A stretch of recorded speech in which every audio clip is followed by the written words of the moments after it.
sa isang tahimik na gabi. At habang naglalakad pauwi si Tababoy, ay parang tila may kakaibang katahimikan sa paligid. Wow! Ang gaganda naman ng mga alitap-tap! Nasaan kaya sina Tonton at Nena? Mapuntahan nga sila! Naku po! Biglang nawalan ng kuryente! Kakatakot naman!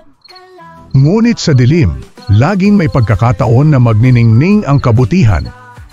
Samantala, nasa labas ng bahay nila sina Tonton at Nena nang datnan ni Tababoy.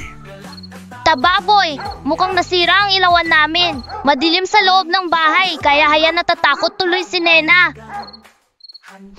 Huwag kang mag-alala. Maghahanap tayo ng paraan para magliwanag ulit ang gabi. Nag-iisip si Tababoy, paano matutulungan ang mga kaibigan na magkailaw? Aha! Gamitin natin ang mga alitap-tap. Gagawa tayo ng ilawan na gawa sa liwanag nila. Masaya silang nanghuli ng mga alitap-tap at isinilid sa loob ng mga bote. Wow! Ang dami nating nahuling mga alitap-tap. Oo, Tababoy, napakagaling ng naisip mo. Gagawa pa tayo ng maraming ilawan para mabigyan natin ang ibang taga-baryo. Para silang mga bituin, Tababoy. Ang saya!